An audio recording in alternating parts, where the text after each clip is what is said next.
Welcome aboard the USS Aeronome. To become a member of our crew, please visit perfectorganism.com/support.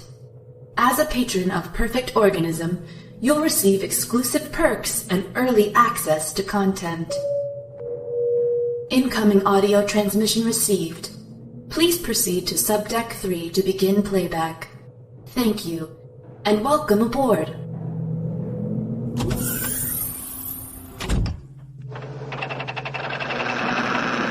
Doc, I think we ought to discuss the bonus situation. Right. Brett and I, we think we deserve full shares, right, baby? You see, Mr. Park and I feel that the bonus situation is... Move! Get out of there!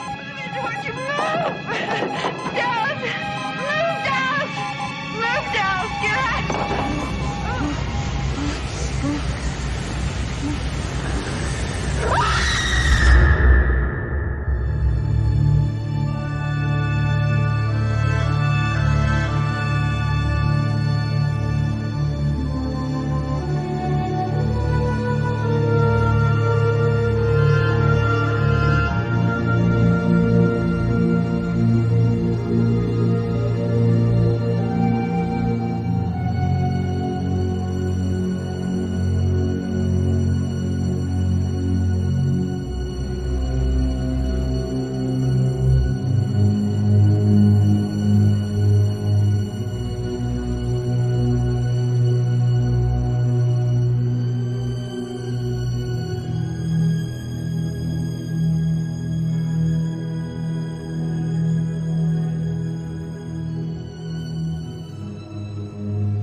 Welcome to Perfect Organism, the Alien Saga podcast. I'm your host, Jaime, and I'm joined by my co-host, Patrick Greene, my friend. Hey.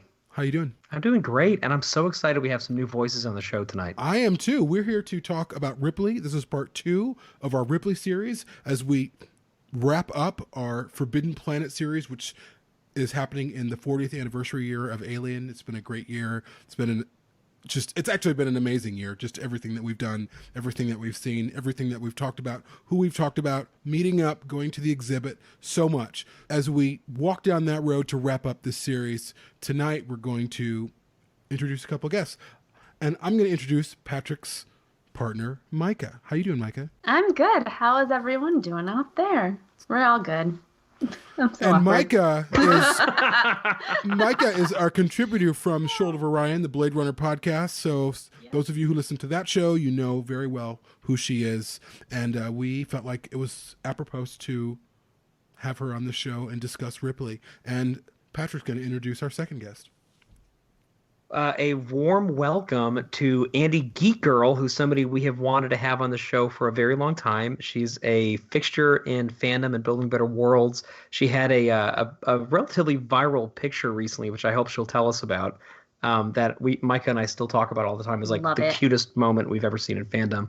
And we're so excited to have you on, Andie. Hey. Hey, thank you guys for that wonderful welcome.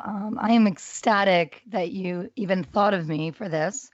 So I hope I do it justice. I'm very excited to talk about my favorite character. Well, thank you so much for coming on. But by the way, what's this photo we're talking about? I got to know. I think you've seen it. Have I? Yeah, I think. Bitch, I tagged you in the photo. That's how much I was. That's how really? Photo I was. Okay. I saved this to my phone. That's well, someone send it to me while we're talking. It was a pretty incredible moment. It was the photo of Michael Biehn at a New York Comic-Con. Okay. Yes. Basically teaching my little Ripley how to use the pulse rifle. It was a completely organic event. I know I didn't really give a lot of backstory on that when I published it, but we went to Comic-Con and I had every intention of my daughters dressing up as Ripley and Newt months, probably even a year prior to that, and did not know he was going to be there until maybe a couple weeks before the con. And it was announced then. And so I was like, this is perfect. And I actually talked to him the day before that happened, and kind of just gave him a little heads up. We talked about the character a little bit. We had a wonderful conversation. And then the next day I brought my two little little girls, and he immediately saw them, came around from the back of his table, and then I think he just lit up when he saw this foam, like 2-dimensional pulse rifle, and just got down to her level and just basically went into like full Hicks mode, and it was incredible. That is so How could you awesome. not think that is amazing? That's the fucking cutest thing I've ever seen in my life. Did you blow up that picture to like life size and Oh. frame it? Because I would. Yes, and it is. I'm getting it like the like the canvas prints. Like it is going. Yeah. Oh, must. awesome. Yeah. You need to make an actual billboard in your house and then make it Somehow. the size of the billboard Somehow. and then live within that picture. And then live with And it. like Yeah. uplight it. Uplight it. Uplight it. I might do all of that. I think I'm I going to. obviously really like that picture. Yeah, and then it just kind of went like a little mini viral on the internet, which was, unexpected, but Did you was monetize adorable. that shit? I'm kidding. Seems like social media marketing. it was amazing how many people like didn't know he was still alive or like hadn't seen him in years, and just loved it. So it was a great little moment. And I just couldn't contain myself when it was happening, because the entire time I'm like, oh my God, this is the scene from the movie. Like it's literally reenacting the movie. So I was like, I couldn't speak. It was great. My kids, like they've seen The Abyss, so they know him basically as the bad guy. They actually, So they're like, why are you letting him Yeah, near us, Mama? exactly. They're like, okay. And my older daughter, the Ripley, basically said, I had no idea what he was saying, but I went along with it because I knew you were loving it, Mommy. And I'm like, oh. Good girl. But yeah, but they thought it was great, and they loved seeing their face all over the internet. So That is awesome. it was a great moment. I feel a play date in the Green's future. Wouldn't that be amazing? Yeah, we coming. We're gonna play in that Colonial billboard. Marines. Yeah. We can make ours Colonial Marines. Yeah. Oh yeah. They want to be Mandalorians Build right now. like Yeah. a cardboard Hadley's Hope. Oh yeah. Yeah, how fucking cute is this? And then we'll have Clara's kids joining in from Australia. Yes. Oh Because- my God, it's because- happening. It's happening. Clara's daughter sends Jude like videos sometimes of the Kenner toys, and he'll like send one back, and they have this like whole little Aw. friendship going. So So cute. all of our kids need to play together, and then we were making the sequel, the next film, which will be Yes. starring our children. Yeah. This And you've heard it here, everyone folks. will love it. Yeah. Alien toddlers. So before we Anyway. begin our episode, our full discussion, Andy, I am curious how you became a fan. What was that like? Was it earlier in your childhood? Was it as an adult? I think my story is similar to yours. I think we're basically the same age, having listened to your podcast and just 85. getting your background. Yes, exactly. No. No, 22? no. So I first saw like you. My introduction was with Aliens, and I first saw it was aired on the CBS broadcast, and I was at my grandmother's, and my cousins and I were all together, and my brothers. And I want to say we probably caught it like 15 minutes in, so I didn't see the beginning initially, but I was just blown away. And I'm very much a child of the 80s. So, all those blockbuster films of the 80s and, Top Gun and Indiana Jones and Star Wars. And I grew up with all of that. And Aliens just hit me like I don't know what. And I knew all the characters' names the second that film ended. I knew everyone.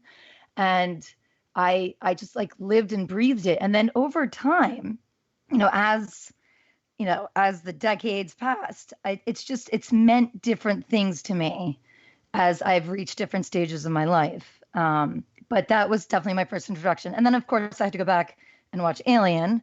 And I was terrified. It was definitely scarier than Aliens, but I thought it was beautiful, and it like stayed with me.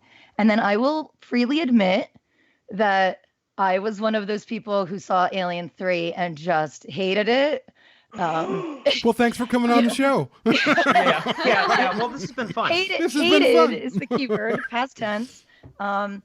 I have absolutely turned a corner on that film. But you know, I saw it still when I was a teen, and yeah, of course, I loved the characters of Newton Hicks, and I think that just as soon as I saw them being killed off, I think I just tuned it out.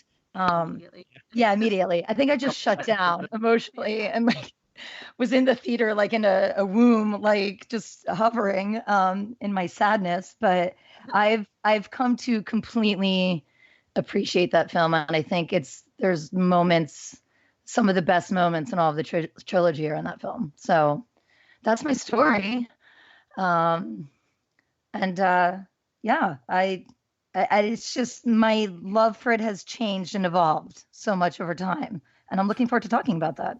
So I'm curious though, in terms of, I don't want to like put anyone in a box in terms of a stereotype, what movies men tend to like, what movies women tend to like. There is a generality for sure that women aren't as big fans of action films. Where do you sit in that sphere in terms of like the Terminator films and other films like that from the 80s? Does other films resonate like that, or is the Alien series a very specific, like, oh no, I love this film and I tend to love other things that aren't like this?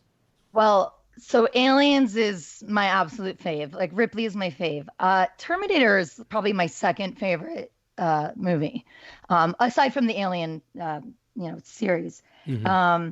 Star Wars, Terminator, Indiana Jones. I am very much an action girl, but it has to be, and like you always allude to this, both of you, they have to have characters that resonate with me. You know, I can't sit through a Transformers movie.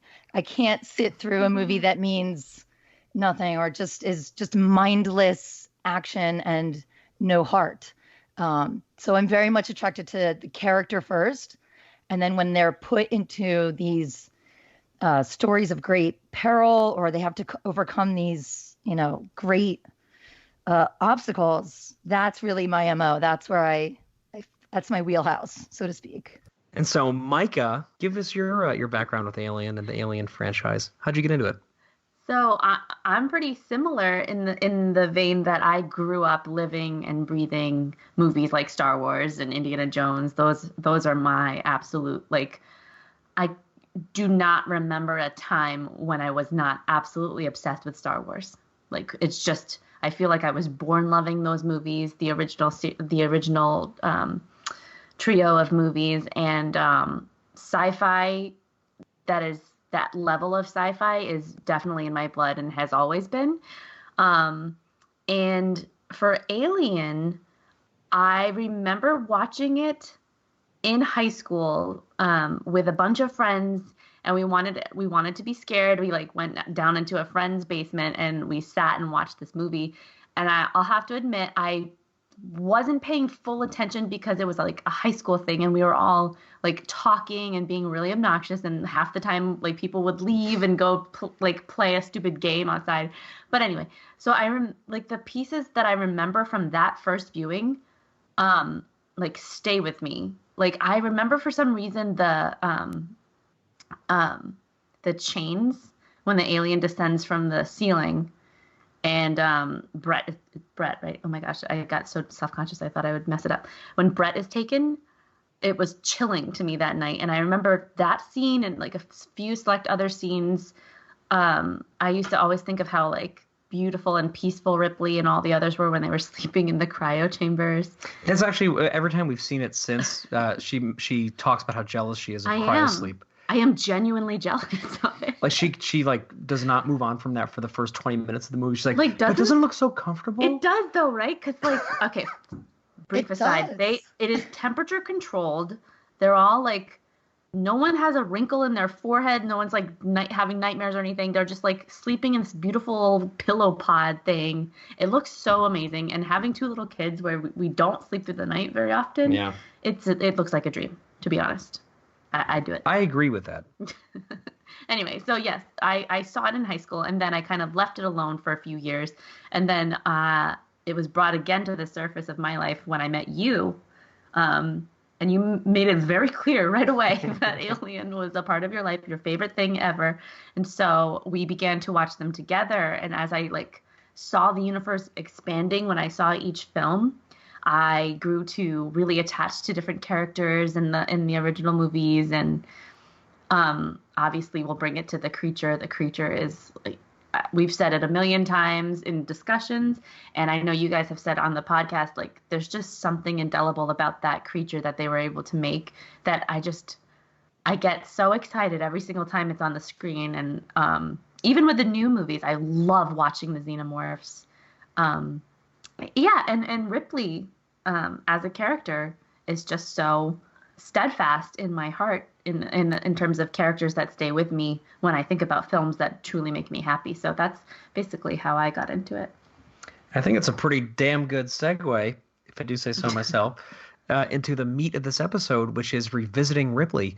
On our previous one, Jaime and I went off the rails a little bit in some very interesting directions that I think laid the groundwork for some future episodes. But it was funny. We kind of try to keep the conversation very small to talking about Ripley specifically in terms of Alien. And we thought for this time around, it might be fun to kind of open the doors a little bit again and talk about Ripley in whatever direction that conversation goes. So I guess maybe to kind of get things rolling, Andy, do you want to kind of kick us off and tell us a little bit about who Ripley is to you? I think the moniker Space Mom, which applies to so many of us, was really at the heart of it, especially my age. You know, those wonderfully traumatic ages of 13 and 14. There was something about her that I knew I could simultaneously find comfort in, that she was almost like a mother to me in a certain way, but also something to aspire to. You know, at that time and in the future, she was somebody that everybody could aspire to. So one of the most profound things for me being that age and growing up in the 80s with all those movies we talked about, and I had two brothers, you know, I didn't have any sisters. I was very much surrounded by the male, species, if you will.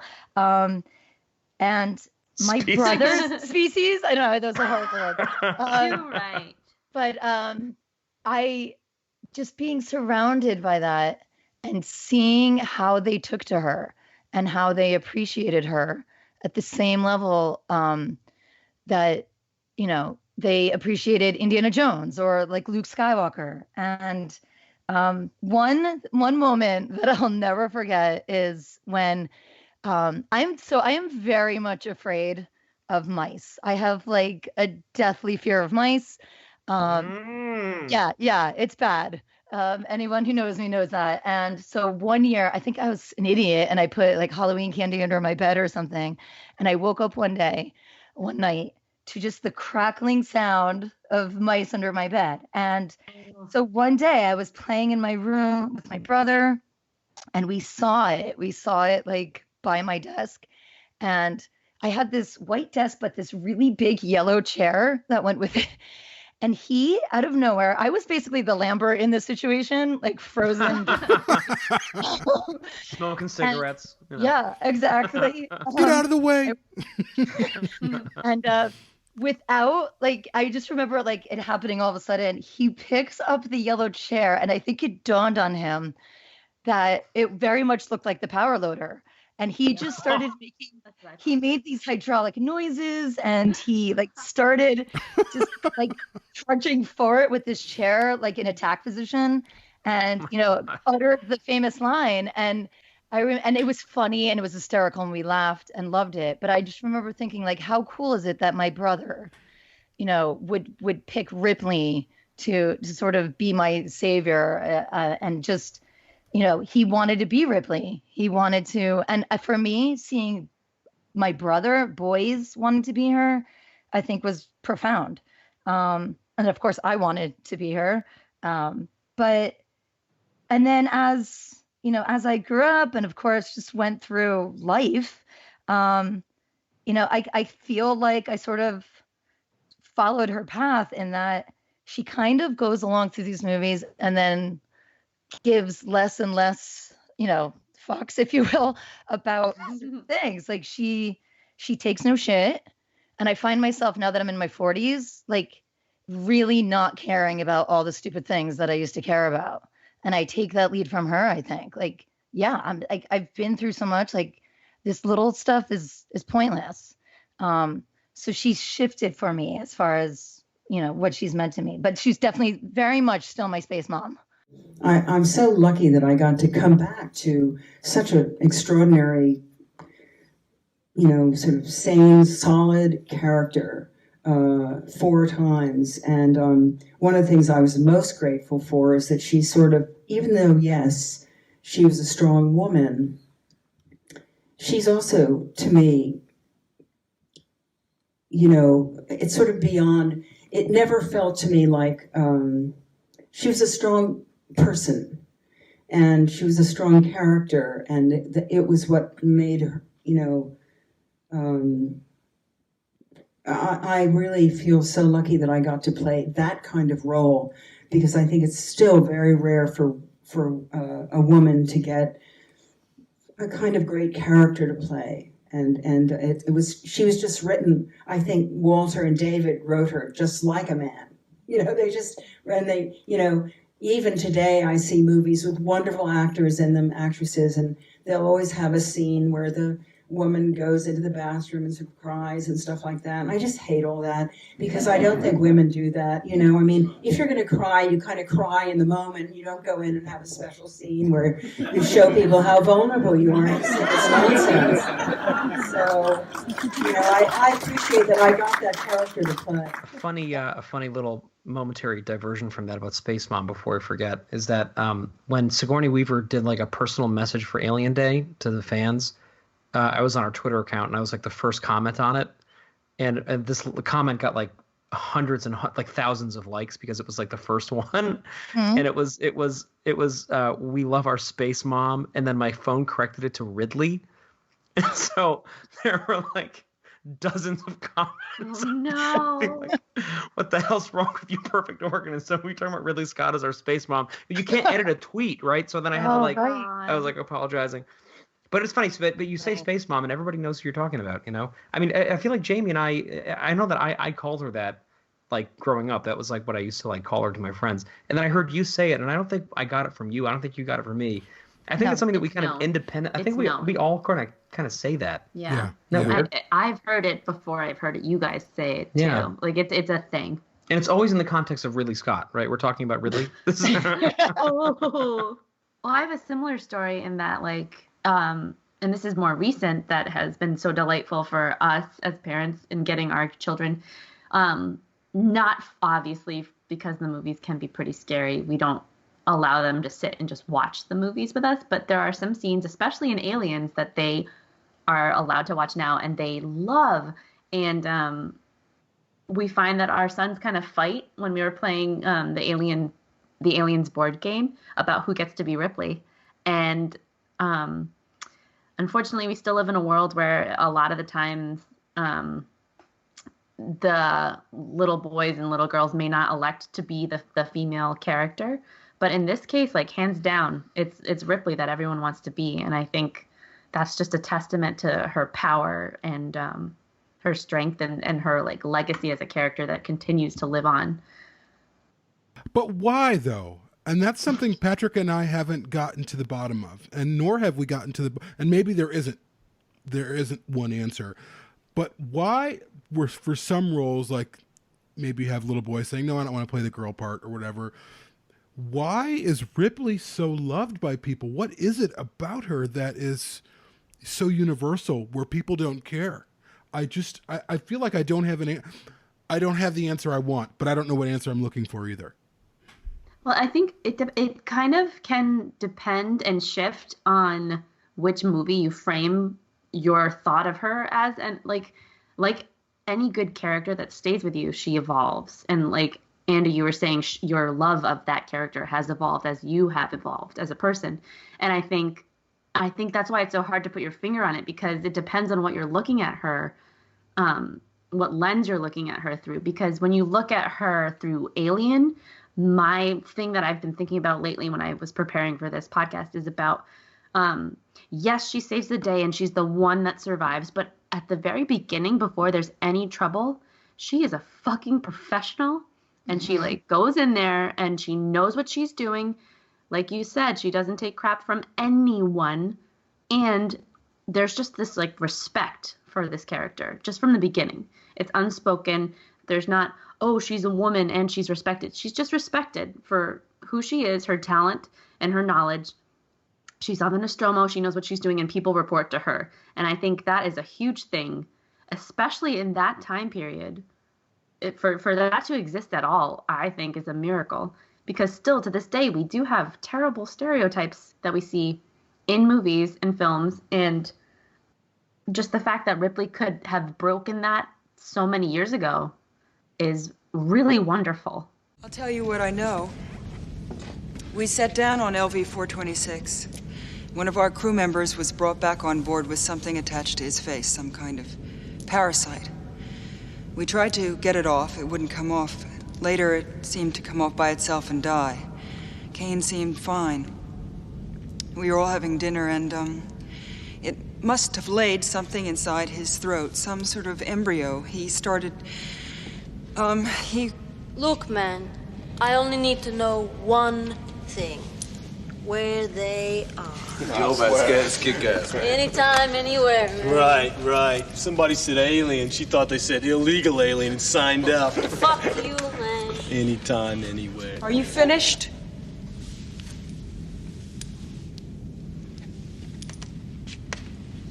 I hope you're right.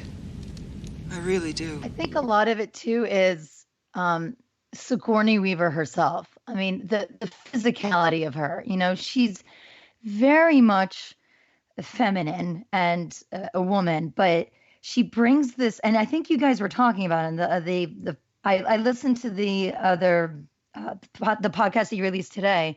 You know, we're just talking about, you know, the physical presence of her. And it's not that people are necessarily intimidated. I mean, maybe there is a little bit of that, but it's just this commanding respect. And it's not because she maybe necessarily physically towers over them.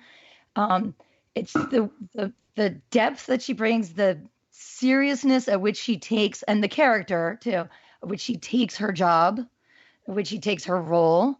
There's no questioning that. There's no, oh, is she, you know, what is she here for? She's not like whining about being cold or whatever. She's whining about being I'm not. It sounds specific. It's a little bit stereotypical. She's not, you know, she's not. I mean, there's the. I think more than anything, she's just human, and the way they were written, you know, it's been talked about endlessly about how, you know, how they were first written and then the character shifted. I just think because the dialogue and the characters are sort of written sparsely, like basically like a minimalist way. They didn't tack on all that extra Hollywood bullshit that they usually attach to women, you know, and that's, I think, why everybody looks at her a certain way, like, oh, this is somebody to be respected. The characters in the movie respect her, but we as an audience respect her because there's none of that, you know, stereotypical crap that usually gets added on and just tacked on because they think audiences want to see that, or women want to see that, or men want to see that. And I think it helped that she that character wasn't. I mean, all of the characters I know were not specifically written for either gender of the binary, but and when Sigourney Weaver went in, she just blew everybody away with her audition, and that's how Ripley became a female and who she is. And I just love what you were saying, Andy, about how she doesn't have any of that bullshit attached to her.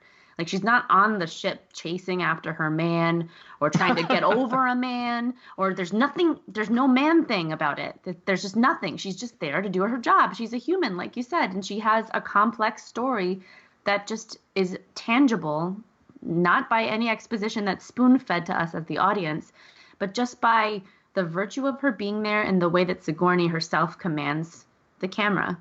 And just a brief aside, the first thing I ever saw Sigourney Weaver in was Gorillas in the Mist, where she plays Jane Goodall, I believe, right? Yeah. And I remember just that performance was so incredibly commanding that I still to this day, like, so many chills that I just like thinking about the power that she commands in that role. And she brings it to every role really that she has. But they couldn't have gotten it more right than when they found her for Ripley. My character is for a long time in this picture the alien, because she's in this colony of men who have sort of avoided and come away from women, to whom women are forbidden. And so she's considered really a danger, a threat. And almost. She's an assertive, aggressive character. She doesn't mind using her fists. Well, in the case in which I use my fists, I think it's highly justified after an attempted rape. But actually, I don't consider her an aggressive character at all. I consider her quite low-key. But assertive. Well, she's in a very aggressive world and asserts herself because no one will listen to her if she just says something normally. She has to sort of get their attention. I'm sitting on a little nuclear weapon for this conversation, which I will hold Patrick, please. Until later. But there are some things that have come up so far that are reminding me of this particular nuclear weapon, which almost derailed our last episode because we had a whole 45-minute conversation before we started where I was like, Jaime, I'm really wrestling with something about Ripley that is kind of making me feel like I don't have the vocabulary to talk about her that I kind of thought that I did. And Andy, something you had said kind of reminded me of it. And fuck it, I'll just go ahead and say it. You can't like talk like that. And then I can't tease it this much. Yeah. So I guess something that I've been thinking about a little bit, especially as we've seen so many female characters who are not written to be super gender first or gender normative in any way. Like Captain Marvel's a great example of a character who like gets like all of this hate, but a lot of the hate directed at that character feels very misogynistic. A lot of the hate directed at a character like Rose from Star Wars feels that same way. A lot of hate directed at Rey from Star Wars feels that way. We're seeing a lot of these female characters taken down, and then a lot of them, though, it's not like they're adhering to these tropes that female characters traditionally have adhered to. It's not like Captain Marvel is slowed in flight because her breasts are so big or something. It's not like like Rey would be one with the Force if only she could get her heart, fixed because of a bad breakup or something, right? Like they're characters who do a lot of the things that Ripley does. They're characters who seem to exist in a way at first as a character, and their gender being something that kind of just follows them along. With Ripley, and I'm going to fucking say it, there is a degenderization of her that I find a little bit problematic because I think part of why we're so quick to accept her is because I think she betrays a lot of characteristics we typically associate specifically with male characters. So, for example, she got the part because she was physically imposing. She was impressive. It gave Ridley an instinct. But everybody who talks about that audition talks about it in terms of these masculine traits, that she came in with these boots on. She was tall. She was strong. She was imposing. She had authority. She had presence, right? These are all things that I think feel a little bit like the implied secondary clause in those situations is, and she's a woman. That's something that to me feels like a little bit like a little problematic. I'm not saying that that's obvious. That's obviously a hyper reductive way to look at it. We love Ripley for reasons that go way beyond gender, obviously, and way beyond our inability perhaps to look at her as a woman or a man or whatever. And also part of why she's such an enduring and great character is specifically because she doesn't rely on gender. We talked about that extensively. But I do think that there is something to be said for her, for the simple fact of this, that we universally accept a female character who was written as a male character and then changed by pronouns only in the end. So we're really watching what was a male character navigating a film, but being played by a female who was cast because she's so physically imposing and strong and has that real presence. And I find something a little weird about that. I'm gonna throw that out there. I kind of disagree with that a little bit. I get what you're saying though about how maybe that might. So maybe that is how it began. She came in. She was strong. She was imposing. She exuded what can be stereotypically given to a masculine character, strength, formidability, authority. But the way that she breaks out of that problem for me is that she is also so very feminine and womanly and nurturing. And I mean, I'm trying to not say stereotypical words, but she's emotional. She isn't, I mean, she's just honest, you know, like she's looking at these crazy circumstances that are in front of her and reacting in such a truthful way, in such a very believable way, in such a very dreamlike world. And I think that she counteracts this. Maybe the thing that won her the part was that masculinity, but throughout her arc as a character, to me, she is a woman in a traditional sense, but she's also just like, she's complex. She's a human. And when she does in Aliens learn of her child's death and like take that blow as a mother, it's so powerful to watch that. And it's so powerful how that transforms her, as she encounters Newt for the first time, and all these things that are tugging at the heartstrings of who she is as a mother, which is to say as for her as a woman, you know. So I don't know. I see what you're saying, but I don't know that she is problematically disgendered, is what you said, in that she is just a female who happens to be playing a role that was written as a man. I think it evolved before it came to be on screen. Look, I don't have time for this. I'm gonna get to work. All right. I heard you're working in the cargo docks. That's right. Running loaders and forklifts, that sort of thing? So? Nothing. I think it's great that you're keeping busy. And I know it's the only thing that you could get. There's nothing wrong with it. What would you say if I told you I could get you reinstated as a flight officer? The company has already agreed to pick up your contract. If I go. Yeah, if you go. Come on, that's a second chance, kiddo. And I think personally for you it would be the best thing in the world to get out there and face this thing. Get back on the horse. Spare me, Burke. I've had my psych evaluation this month. Yeah, I know. I've read it. You wake up every night, your sheets are soaking with sweat. I said no, and I mean it.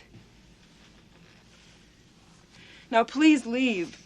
I am not going back, and I would not be any good to you if I did. Yeah, and I should clarify, I'm really talking about Alien in particular, Okay. because I think that after, like, it was established that she was this iconic character and she was so great and she got fleshed out in Aliens, special edition or not, like, there's obviously this big maternal component to her in Aliens. And you know, I don't think it's an accident that she also emerges as a real heroic character in Aliens as she becomes more maternal and becomes more sort of self-actualized and more complete. I guess what I'm saying is that when Alien came out, there wasn't this huge uproar over her femininity. And I can't help but feel like part of that might be because it was a part that was written as a man, and then it was just very mildly altered for her to play. So people were kind of accepting a male part, even though it was being played by a woman. I don't know. I've been thinking about that a lot this last few months. Okay, I understand what you're saying. Okay. Part of that too, I think, is just the time that it came out. Like, had this movie come out now, who knows? She probably would also be a target. There was no internet then. So I think just not having that ability to dialogue with other people, maybe there were some people that were put off by that. And then, just fell in love with the movie because it's such an amazing movie that, maybe some people liked it despite that, not because of it. I totally see what you're saying. And I think when I started talking about her physicality, I think, what Micah said too, maybe it started out that way. But there are definite moments in Alien where, she's very much a feminine or a woman. It's just the stories that usually involved women always called for them to carry out some sort of feminine role, whether it be a mother or a love interest or whatever. And I think the story here lends itself to her doing quote unquote more masculine things just because that's the story. And it's less about, they masculinized her in this. I just think she'd be that in any movie, you know, and maybe the next, like, she would have a love interest. And I mean, she had a daughter, you know, she clearly knows how to flirt. She has sex. She's not feminine.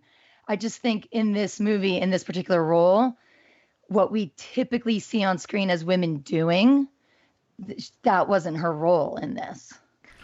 Well, here's the first question. What do males do as opposed to what do females do? I think there's gender, not just gender roles, but I think that's the first question. If we're going to discuss the idea that Ripley in Alien is, what's the term, misgendered, or is that? No, I would say sort of agendered, which again isn't necessarily a bad thing. No, but it's specifically non-feminized, I guess I would say. And I think to discuss that, we have to discuss what she does. What does she do that's agendered? I can't think of anything that she does that's agendered, unless she lived in a world, or we lived in a world where women were still property and they couldn't leave their home. Then we could look at her through the lens of, yes, everything she's doing is what men would do, but we don't live in that world. Maybe back in the early 20th century, perhaps, if a movie like that came out and there was a woman who was a captain of a ship on the sea that's black and white, you know, and women are still property and they can't vote, people would probably look at like, well, why is this woman acting like a man? That's not the world we live in. So I don't think, if I think about and I process everything that Ripley did as a character in Alien specifically, there's nothing that says this is how a man acts. As the film goes on, she gets teary, she gets weepy, she starts to cry. She's then essentially raped by Ash orally, with the newspaper or the magazine rolled up, and she has to kind of bring herself back. And she assumes a bit of a maternal role as well. But then there's the other thing that I think about is when women are stereotyped in roles in films, and they're written, unfortunately, by men typically, and they have them doing very stereotypical female things, like whether it's being a mom or all of those things that are positives are then almost cast as a negative. So I think it's a lose-lose situation for women. Oh, don't act like this, or you're, and I'm not saying you're saying this, Patrick. I know you threw this out there as a point of discussion, but I think it's a hard place to be when men don't go through this at all. Well, I would say, unless people are like homophobic, where men are accused as being a woman or acting like women, because Lord knows you don't want to act like a woman. I mean, all of, even homophobia is rooted in misogyny. So I think it's a delicate discussion to have about whether Ripley is agendered or not, because again, just to reiterate, I know you threw this out there for the sake of discussion, but I don't think she can win. And I think that it's a losing battle for her. However, to engage the larger conversation, I had this aha moment as you guys were talking. Because really, we didn't see any of this in the 90s and the 80s and the 70s. And it has only happened within the last, I would say, 5 to 8 years. What's happening is these movies are being made with commentary. These casting notices are going out on social media with commentary. Woman cast in this role. They're clickbait. They're these titles for these articles about casting or superheroes or whatever. They're all with commentary, and people are like, just tell the story. Don't make it about agenda. Sigourney Weaver was cast as Ripley without commentary. There was no social media back then. That's the difference. And I think that's what makes it harder to make a film these days, is instead of studios or filmmakers making a film and casting women or writing leads, all of the trades, the online trades are all posting all of this news with commentary. And unfortunately, like for instance, Captain Marvel, which I loved. I thought it was amazing. I thought Brie Larson was amazing. There was so much commentary about what she was going to do and her agenda and what she said and all of these things, I was hesitant to go see it. I was hearing so much chatter about that. And if you rewind back to Prometheus when they cast, and of course this is a legacy role to some degree. They didn't cast Noomi Rapace as Ripley, but they cast her in an alien film. So I think that there was some probably built-in respect for that, but there was no commentary. People weren't saying, why, they're casting a fucking woman again. No one was saying that. Now people are starting to say that again because we had Daniels, and I'm not trying to veer this conversation off into the prequels or those characters, but I'm just trying to answer a little bit why there isn't any commentary about Ripley, because she was cast without it. She was cast without anyone's opinion, without fandom's opinion before the movie even came out. And I think that's really important to note. Well, maybe that's part of the indelible factor about her, that she is without commentary, and that she's a human in this story that is doing human things that are not necessarily male or female things. Like when you were talking and you were talking about agendered and things like that, the things that she does that are agendered are surviving because she is put in these crazy circumstances. No one else survives, but she somehow does. And it's not because she's a woman, and it's not because she's a man. It's not because of any of those things. That's, like you said, Jaime, there's no commentary about that. And that's so exciting. She's a human, and we get to just watch this human like us. She can be any of us. She can be male or female. She can be, like, that's how you relate to her. She needs to survive this horrible creature in space. And she's just a human. It doesn't matter if she's male or female. And I think maybe when I was listening to you guys talking about it, that's like, that could be thrown in the bag of, oh, this is exciting about Ripley's agenderedness. Yeah, and again, I think it's like the great strength of her character. I mean, that's what I said in the last episode, and I stand by it. I think specifically the fact that she's not gender first, that she's character first, is the brilliant. That's why her character is so amazing, I think. But I also can't help but notice that that she was written as a man. There's just something weird about that. But she wasn't written as a man. In fact, weren't the notes that this could be any gender? That's what they said when they turned the script in. Characters could be any gender. So I think it was just written as a character. I think it was written genderless. It just happened to have he. Yeah. But I think it's important to note that a friend of ours who we've had on the show made mention that they felt like Ripley was agendered, and I categorically disagree, because I also think, so if you say that about someone, if you say that about a character is agendered, so they're not acting a stereotypical way, is that why you're saying this? Like, what's the win here? There is no win when you say this. And if she was written that way, then we'd be like, well, she's just stereotype, you know? Like she's crying, and I mean, I see what you're saying. Like, you can't win if you're a stereotype, but then is it a bad thing for you not to act stereotypically? You know? Yeah. Like what is if we look at it objectively, if we look at it through the lens of wholeness, what are specifically female traits that men don't have, or are they just human traits? Should we all be sensitive and emotional and transparent and communicative as people? Absolutely. I think that there's a misnomer there about what women do and what men do. Are there differences as genders? Absolutely there are. But as characters, no. I think we all possess the same. We all have to make decisions. We all have to deal with a situation that we're in, and we have to make, whether that's on a ship in space, whether that's at our home, whether that's as a mother, whether that's as a daughter or a brother or whatever. We all are given a certain situation. We have to make decisions. And I think that's all that Ripley was doing. So that was the background on why we're talking about this, because our friends believed that she was agendered. And I think it's just bullshit. I don't think it's true at all. Did they give specific examples of what made her agender, or tend toward masculine versus feminine, like you're saying? Like, what is the masculine trait or the feminine trait?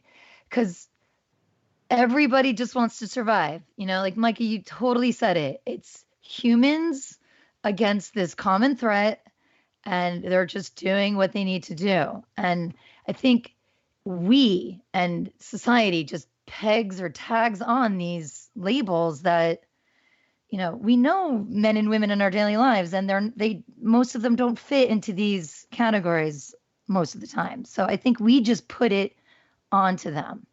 We assign based on what we're told to think of as far as gender. So when we don't see it, we think, oh, she's agender, she's without. When there's clearly, she runs the gamut from every emotion. She's logical. She's a critical thinker.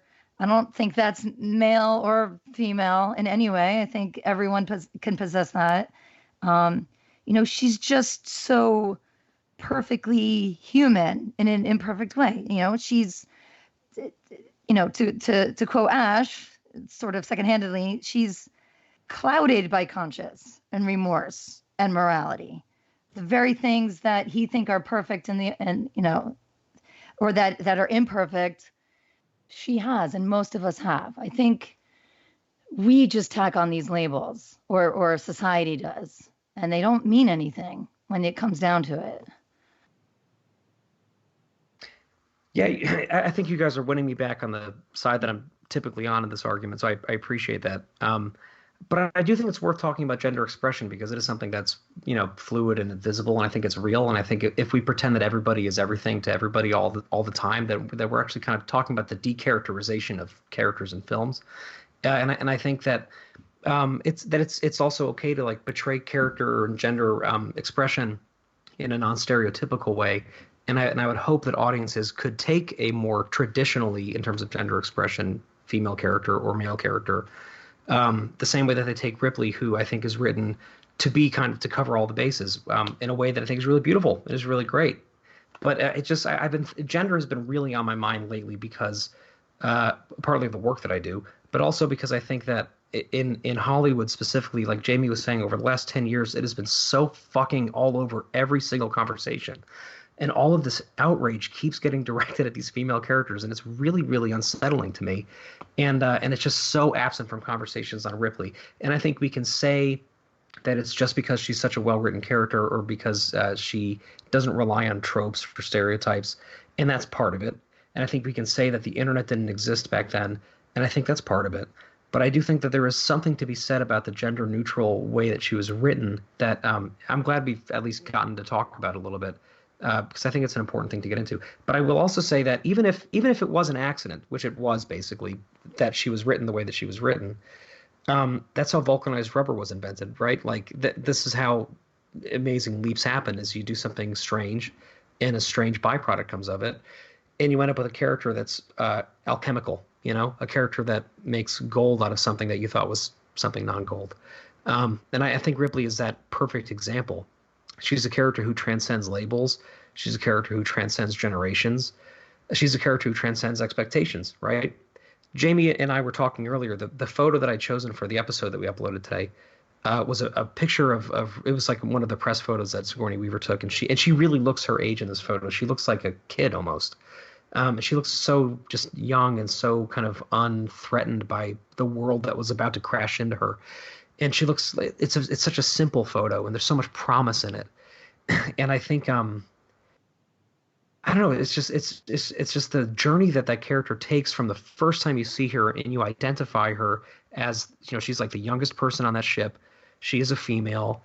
She has all of these things that should, in the context of 1970s cinema at least, should, in quotes, be disempowering her in her environment.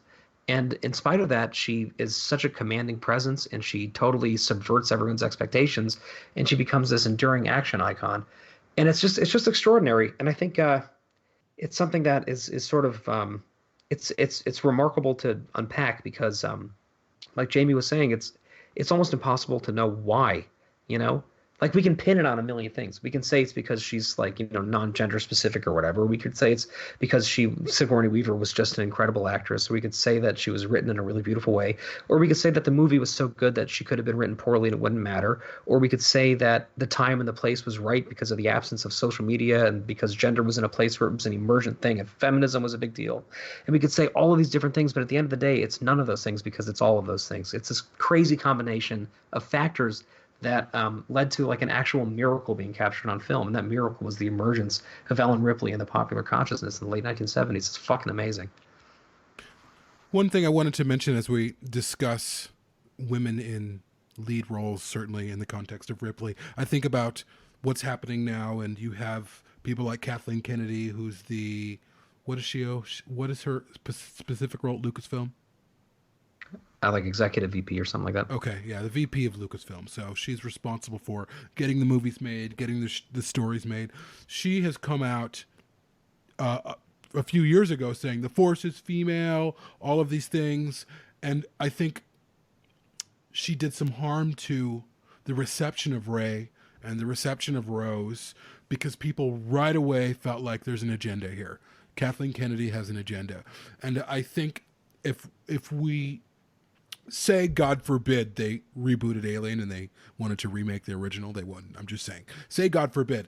And someone came out and was like, or say maybe it wasn't a reboot. Say they're going to reboot the Alien series and they're going to start fresh.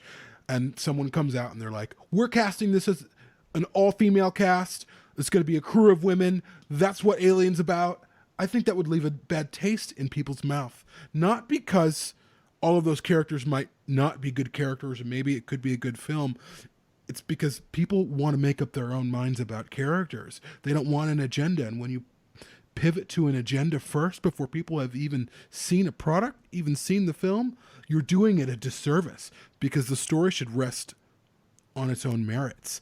And I think that's the scenario that I could see happening with any future Alien film. If there was commentary, and there will be commentary. I mean, I think we're even at this point now where they've tried to do Ripley 2 more times in the prequels, and it hasn't been successful. It really hasn't, despite the films themselves being very interesting and having their own merit.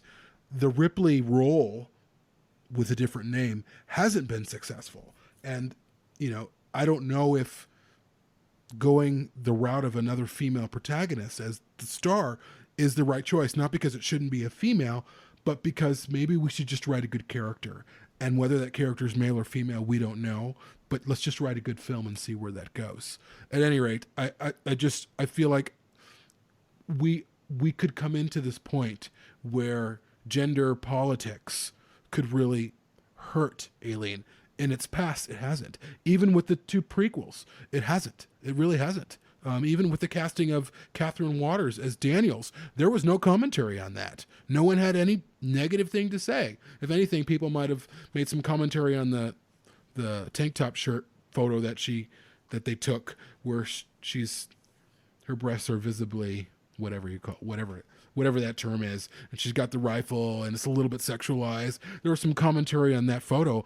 Aside from that, no one had any negative things to say. And even the people who have negative things to say about the film, they aren't so much, I'm sick of a female in a film. They're like, oh, these characters aren't working for me so much. That's it. So I still think we're in this, I don't know, this safe place with Alien right now, thanks to Ripley being who she was and her legacy and how it's uncontested, unmitigated.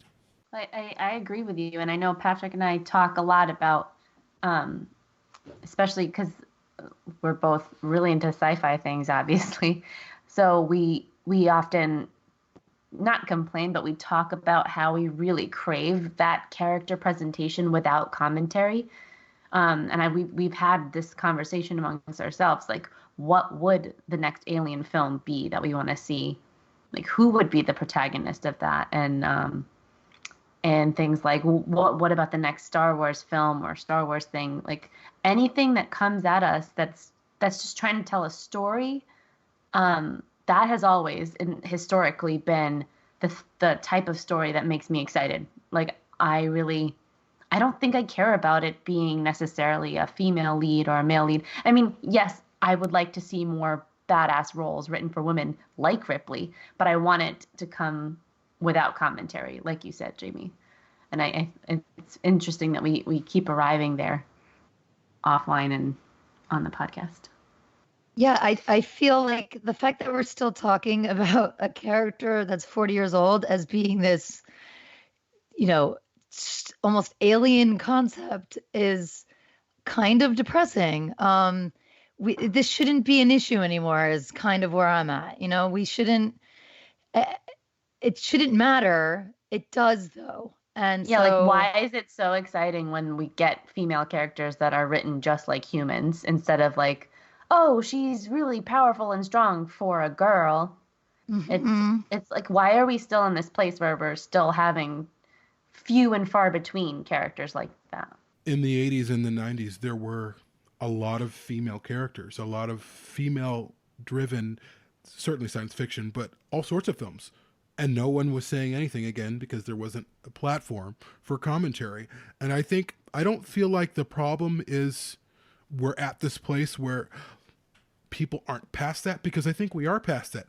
The problem is the chatter and people who pay attention to the chatter. That's the problem. The problem is that everyone and their mother has found their voice via social media. And not that finding your voice is the problem. That's not the problem. I think it's like this airwave. It's like this radio wave where you turn it on and you go to it and you hear 10,000 voices, and they're all, a lot of people are agreeing, a lot of people disagreeing, some people are trolling, and everyone has something to say. Everyone feels like I have something to say. And I feel like that's the problem. That negativity is the problem. It's not, because we are past it. But I also think, again, studios are a lot to blame for this.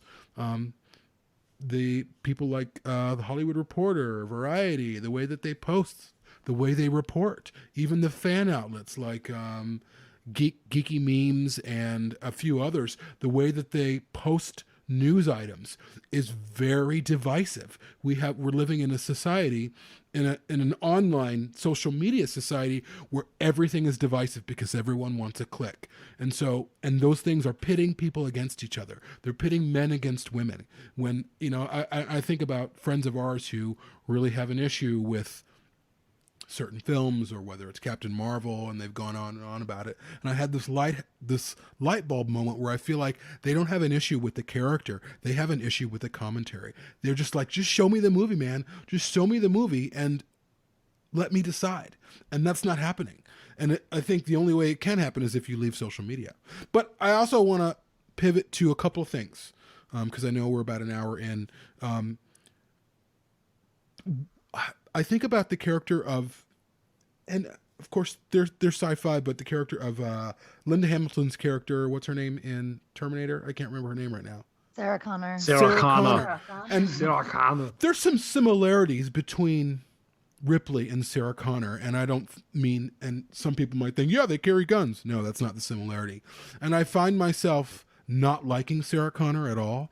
And I've also find myself feeling like, well, why don't I like her? Do I not like her because she's not nice? Do I not like her because she doesn't smile? And it's none of those things.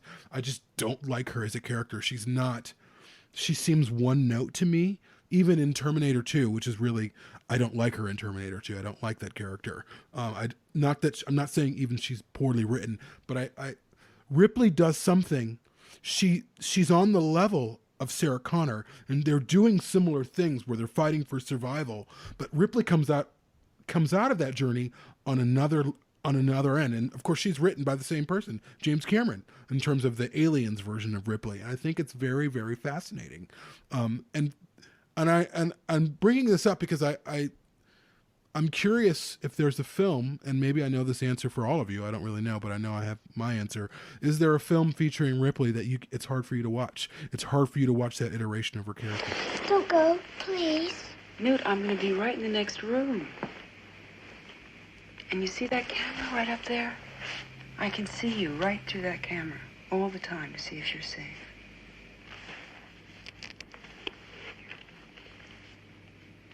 I'm not gonna leave you, Newt. I mean that. That's a promise. You promise? I cross my heart. And hope to die. And hope to die. If I mean resurrection, but it's not her, so I don't consider that Ripley.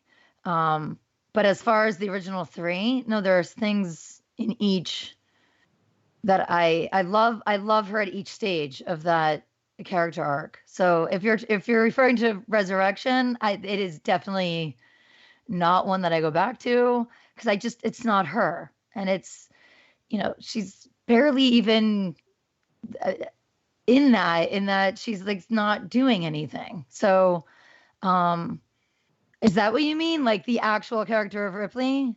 Like, well, sort of. For me, it's Alien 3. It's my favorite, but I don't watch it very often because I feel like I meet Ripley when she doesn't care, and that's like a knife in my heart to watch Ripley who's given up, and that's really difficult for me to watch or even process her at that point in her story, in her arc. To see Ripley at this place where she stopped caring and she doesn't give a shit. I mean, she's finally forced to give a shit later, but it's barely giving a shit. She wants to die, and that's hard to watch Space Mom go through that. I mean, the answer is resurrection. I think it's just like it's just embarrassing to watch her in that movie. And even if it's not her, I mean, it looks like her as the same actress. She's resurrected, genealogically speaking, to do nothing, to just like slink around weirdly and be sexual and play basketball, and it's just like I can't watch it. But I mean, Alien 3 to me is the best version of that character, because it's the most honest version of that character. Alien 3 to me is like the crucible that forms who Ripley actually was all along. And it's really hard to watch. I agree with that. Who was she all along? You have to explain that. I'm not following. The ultimate survivor. This entire time, she was the ultimate survivor. And I think that she was somebody who, in the midst of incredible odds and incredible darkness, never lost hope. And that hope wasn't like aspirational. That hope wasn't some great big optimistic yeehaw 1980s, let's go kill the aliens hope. That hope was the hope that there is a tomorrow and that she will make it to that tomorrow, and the hope that she will take whoever she can with her. And I think in Alien 3, it reminds me of almost like symbolist poetry. It's like this incredibly stripped away, kind of abstract statement on the nature of the human condition at its absolute most primal and most inscrutable in a lot of ways. I think the Ripley that we see in Alien 3 is communicating things that are so profound, partly because she is so close. She's so tenuously close to being totally cut off, right? I mean, she is so she has, like Andy, I think you were saying this a while ago, like she has so few fucks left to give about anything, right? But she does have that one fuck left to give, which is that she's going to make it out, right? And that one fuck is very profound. And I think that in all the other movies, there's all these other things happening around her that are giving her additional reasons to make it through, right? Even if only in the first minute it's Jones, although it's not, right? She wants everybody to get to the Narcissus who can. Even if it's just Jones in the first movie. Even if it's just Newton Hicks in the second movie. There's always like some other reason for her to keep going. And then in Alien 3, as soon as we see her in that movie, everything is stripped. Like we've talked about a million times on the show, right? Her connections to other people are stripped away. Her hair, she doesn't look the same. Her clothes, she's just trapped in this rock, surrounded by hostility. And even in that, at the absolute ne plus ultra of her existence, of her arc as a character, she finds that redemptive hope to snuff out the species. And in doing so, snuffs herself out. And I think that that's just like, it's incredible. And it's so hard to watch. And that is why, and I know I've said this before, but who cares? Is that like, is that why the idea of retconning Alien 3 is just completely irredeemable to me, because like you can't take this character to its purest form and then just ask us to act like it didn't happen and just pretend like she was just an action hero the whole time, because she's not an action hero. She's a survivor, and sometimes survivors take people with them and they're heroic, but that's not why she's doing this. She's doing this because who she is at the core of her being when we first meet her as a 30-year-old warrant officer until we say goodbye to her in Alien 3, not in Alien Resurrection because it doesn't count, as somebody who's been through an incredible amount and lived for decades and decades and decades, is a survivor. And I think it's beautiful and it's difficult. It's hard to follow. I really agree with that a lot. And like Andy and you, Patrick, I also believe that Resurrection is obviously like the most difficult thing to watch. And I also agree, like, this is just me repeating what you guys said. It's not her. It's like, it can't be because it's a joke. But I agree with you about the survivor thing in Alien 3, but what moves me so much, and maybe it's just because I'm a dramatic person, but I just, in her ultimate sacrifice, which was her own life, to snuff out that last hope of there being another alien, that is like the ultimate heroic act that she does. And just like the look on her face as she does it, it's so moving and so thrilling to me to watch. And so while I can't, because I guess Resurrection doesn't count, I can't really pick a movie in its entirety where I think it's too hard to watch her. But I can pick moments in all, we'll just say 3 movies that are my favorite times to watch her. And I do have to say, like, yeah, like I can't decide which Ripley is my favorite. Just because there's just moments in every movie that she's in, the real Ripley, that are just like so delightful, and they just awaken something within me as a human and give me hope myself. I love watching her survive. I do. I love watching her be resourceful and intelligent in the first one, and just being stronger in that one, even though all the odds were against her. And I love watching her grow from there to being, she's wiser now. She knows this horror. She has this trauma that she doesn't want anyone else to experience. Even if she doesn't like the people, she still is trying to save them from the horrors of the aliens. And in Aliens, we get to see her show more of the maternal side that we all felt from Alien when some of us first met her. So there's just little moments in all 3 movies, and like I mentioned before, in the third one when she eventually does jump off of that bridge into the boiling lava to make sure that no one else will have to deal with a queen alien or whatever alien she happens to have within her. There's these little moments of Ripley that all come together into this like mountain of a character that you can't let that go.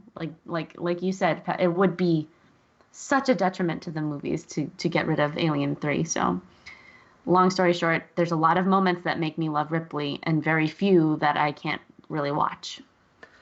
Can I propose something, actually? You said something, Micah, that I thought was really interesting that got me to finally stop thinking about gender expressions in the back of my head the rest of this episode. And that is that there are many different Ripleys.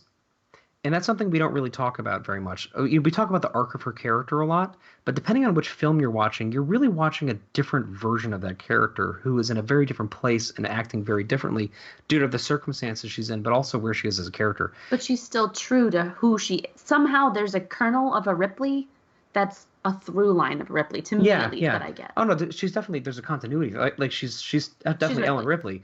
But she's Ellen Ripley seen through very different lenses. And I think that what I would like to talk about, if it's okay for a bit as we close out, is which Ripley we identify with right now in our lives. And I say that because the Ripley that I identify with right now is not the Ripley that I identified with for much of the rest of my life. But now I know exactly which one I identify with. So can we maybe do a quick round of which Ripley we see in ourselves? This organism gets off the planet, it'll kill everything. The company doesn't care about that. They just want it for their bioweapons division, okay? So we can't let them come here. Fuck you. Look, I'm sorry you've got this thing inside you, but I'm getting rescued. I don't give a shit about these stupid prisoners, but I've got a wife, I've got a kid, I'll go home on the next rotation. I know. This is hard. I'm gonna send this message back, and I need that fucking code. I'm sorry, babe. It's classified. Listen, you stupid little shit. This has got to be done, okay? There are no alternatives! You're not getting it! No fucking way! I love this. I think that's a great talking point. Do I go first? I don't know. Yes. Go for it. If you want to. If you want to wait, that's fine too. And while you're thinking of it, I'll give you like my little 10-second little bumper to this, which is that I was thinking earlier on, Jaime, you were mentioning how, it's interesting that Ripley kind of is evergreen for us, that she's a character that we kind of always can come back to and relate to. And I really think it's because she does change so much, and there's so much of her in the span of time we have with her that we can kind of always see some part of ourselves in that character. So I'm noticing that has changed for me over time. So yeah, so Andy, kick it off. What do you think? Are we talking in terms of like film or just moments of Ripley? Because I feel I would say film. Film. Okay. If possible. I want to say I've mostly probably identified with the Aliens Ripley, because even though growing up I maybe identified with Newt, I don't know, maybe like I viewed her as my mom, but it was the and I don't have, I didn't identify with the PTSD aspect of it, but the overcoming and the desire to overcome all the crap that she's already been through and just power through and get over it and then channel that, that strength into then saving others, not just herself. But then part of me, like I was saying, definitely identifies with the not giving many fucks Ripley.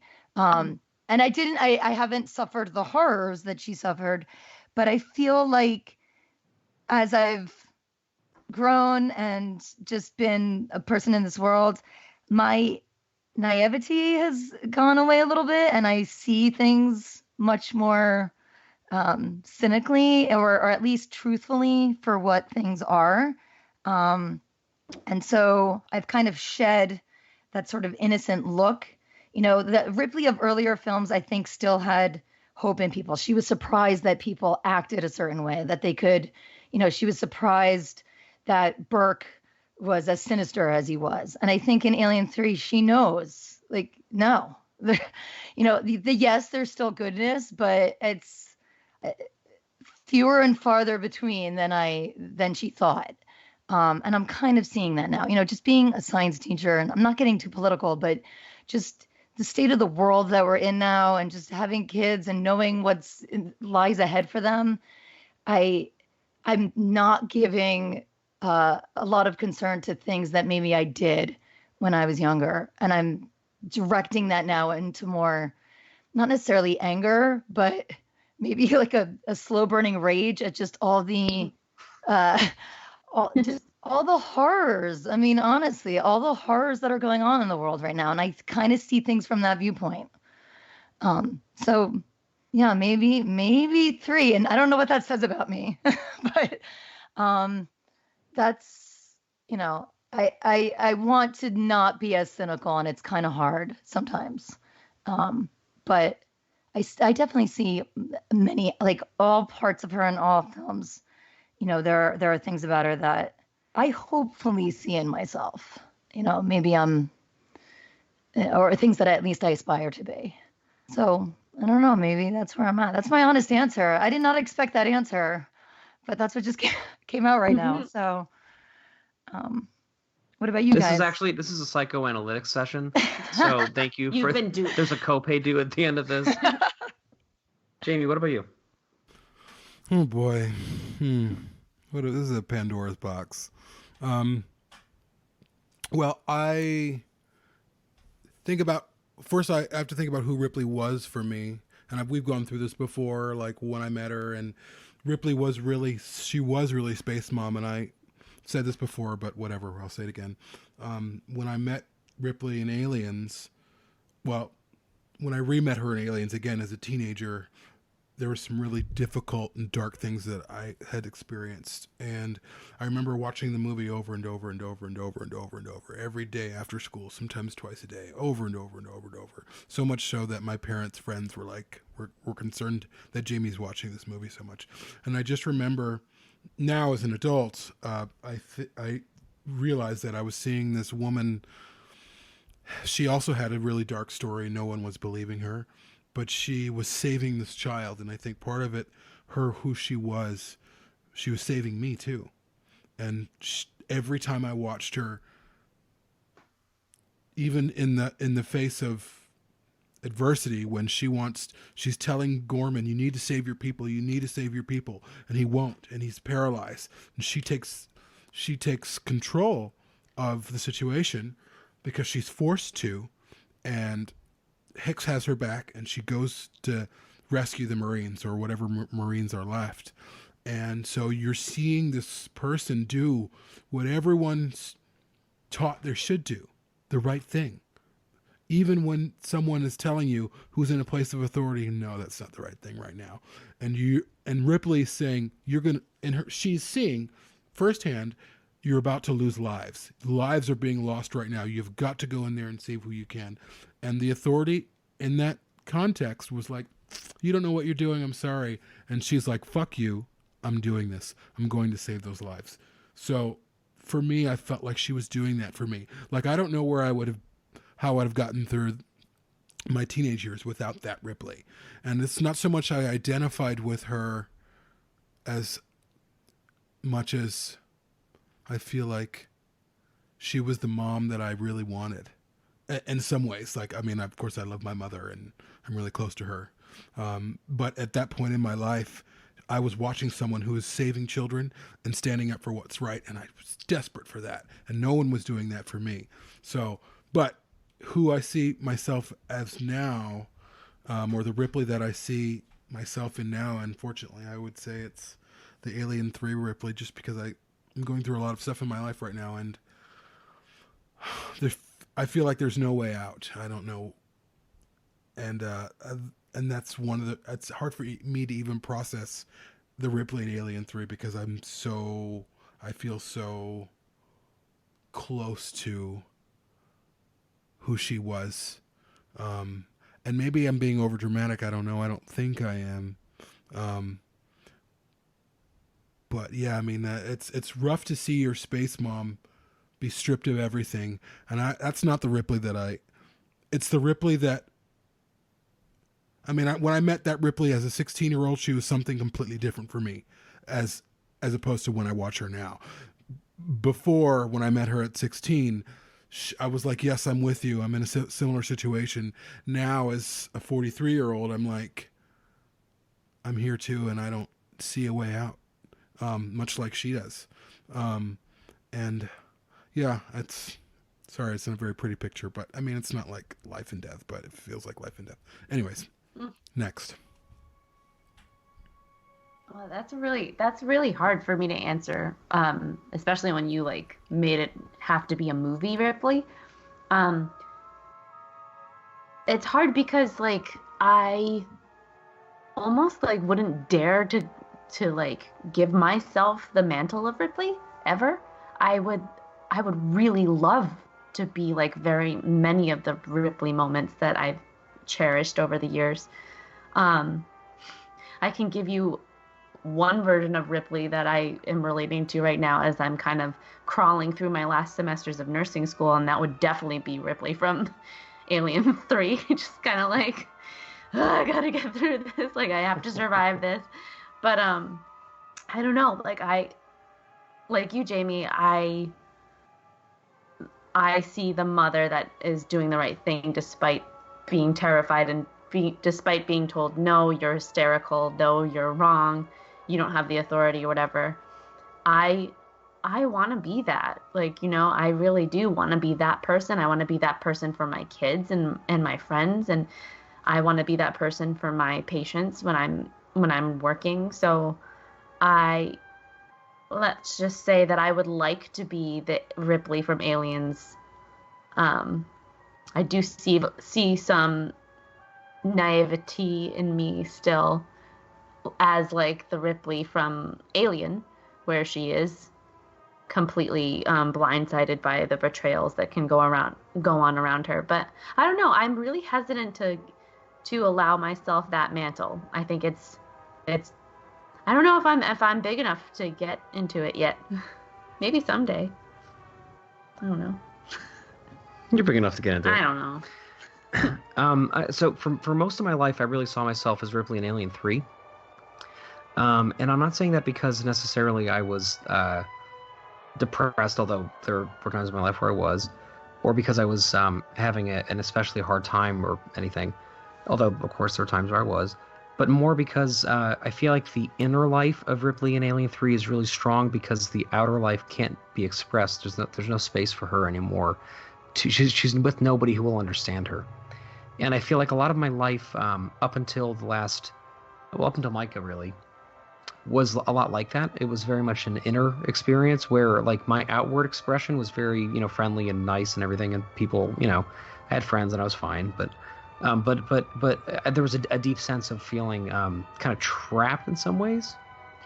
And so for a lot of my life it was really Alien 3, and a part of me will always be, to a degree there, because a lot of my formative years were spent feeling really closely identified with this character who was very depressed and who was in a very difficult place, But since then, and especially since having kids, it's just the Ripley and Aliens is exactly where I see myself. And I say that even knowing that it's corny and knowing that it's simple, but it's profound, and sometimes profound things are corny and simple, But when she says, close your eyes, baby, like that's something that never hit me really until I had kids. And now the whole, when she goes back and gets Newt is like unbelievably powerful to me now. Like it's hard to watch. It makes me cry. And I think in the past it was more of this abstract sense of like, oh, she's doing the right thing. She's saving children. It's really, really great. She's, but it's not abstract anymore. Kind of like Jaime, for you, it wasn't abstract either. The situation that you were in, like saving children was a very real thing. And I think for me, like, and for the other parents on the show, I'm sure, and for you with your family as well, like this idea of there are people who really need you in this world, and there are people who there are people who will do anything to protect those people, like that and I know that I would do that for my kids, and that. And I brought this up a while. I don't remember what episode it was on, but I think it was because somebody took my favorite moment, and I had to kind of scramble to think about what my favorite moment of the franchise was. My favorite moment of the franchise is the birth-death scene in Alien 3. I think that's the best thing in any Alien movie. My second favorite moment is the derelict, and those are the two that people bring up all the time. So I was trying to think about what my third favorite was, and then I immediately realized that my third favorite was actually probably my number one favorite now, which is when she tells Newt to not look at the Queen at the very end, because it's such a simple thing, and it's something that like I do as a parent a lot, day to day, when the kids are scared, which is a lot because our kids get scared of a lot of shit, probably because I show them too many scary science fiction movies. But there's this sort of a constant sense of like, it's going to be okay. This shoulder is a safe place for you to lay. And that, when she does that in that circumstance that is so fucking scary, and there is so little hope left, and it's so extreme, and the world is crumbling around her, and with the last breath that she thinks she has, she just instructs Newt to just lay her head down. It's just incredibly powerful. And there's a lot of sort of parenting things in Aliens that are obviously really powerful and really well written and really effective, but they're a little more overt. There's a lot of things in Aliens that are, when she's talking to Newt about, whether monsters are real, and tucking her into bed, right? There's when she's, the one who goes down and reaches and she gets her hand, or she gets her to speak for the first time. There's a lot of things that are more kind of overtly maternal or overtly parental in the movie. Then this very minor interaction at the end of it, that's just this snapshot. It's 3 frames, She just tells her to just lean her head in. And that one gesture, in that one moment, I see the totality of what it means to be a parent. And so for me, the whole trilogy is kind of recontextualized because of that moment. And so I really see myself as Ripley in Aliens. Not to say that I'm anywhere near as valiant or incredible as she is, or resourceful, because I would never say that in a million years, because she's my fucking hero.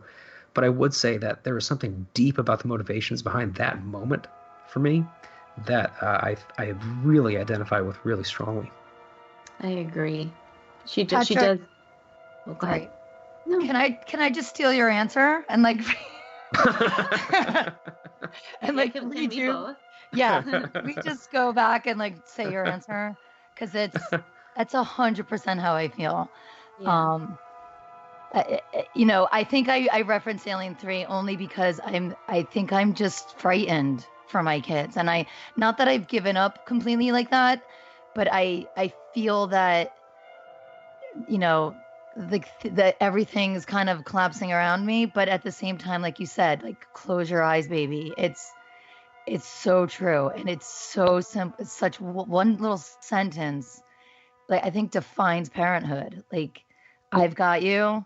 We're gonna get through this, and this is not something that you need to like deal with the full force of right now. Like, I'm gonna protect you. So I'm stealing your answer. Yeah, and I'll say that your answer just recontextualized mine for me. Well, while I am still like very intimidated to allow myself to like make any sort of inferences between myself and Ripley, I would, like I said, like, I would love to be that. But you know what? When my friends who ask me about what it is to have kids and what the difference is, my friends who don't have kids, the thing that I always return to saying is that it made me so much braver. And I think that's like, it's a very true and very real thing that I've discovered. It does, like, those boys in that room over there made me brave enough to go back to school, to go to nursing school, and to like do things that I never thought I could do, and to start to own things about myself and things like that. And I guess in that way, they make me Ripley, and I would be very proud to be their space mom. But yeah, you're right. That moment, it always hits me too, that close your eyes, baby, because it's true. Like, the one thing that Ripley can do in that moment is offer just comfort, because all she knows is or at least she thinks she knows, that the next moment doesn't exist for them. So what she does is offer comfort to Newt, which is what being a good parent, a good human, a hero is. And so, yeah, having kids has made me braver and made me Aliens 3 Ripley. So, yeah. You mean Aliens Ripley? Aliens. Yes. I just got all caught up. Aliens Ripley. Get away from her, you bitch. Yeah. I think it drives home this idea to me that part of why Ripley is so believable is that heroism is usually a very small thing. And we don't see that in films very much.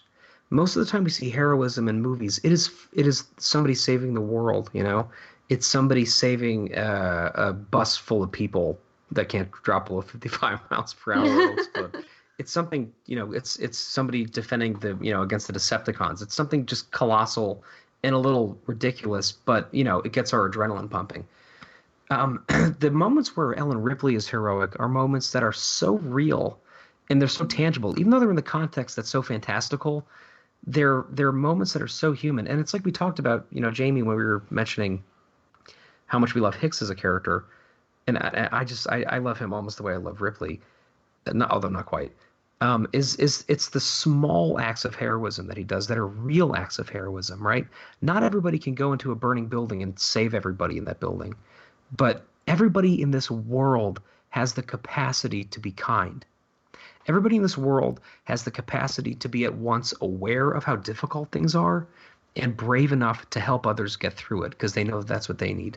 And I feel like that to me is why Ripley is so enduringly powerful as a heroic figure. And that's something that exists, of course, regardless of gender, regardless of film context, regardless of genre, regardless of any of the other baggage we attach to things, right? It's just what being a hero is. And Ripley is a hero in a very small and very enormous way. And that moment is a snapshot into it that I think really hits me hard. I also think it's important to note, to go back to something that I think Sigourney Weaver has in common with Joanna Cassidy.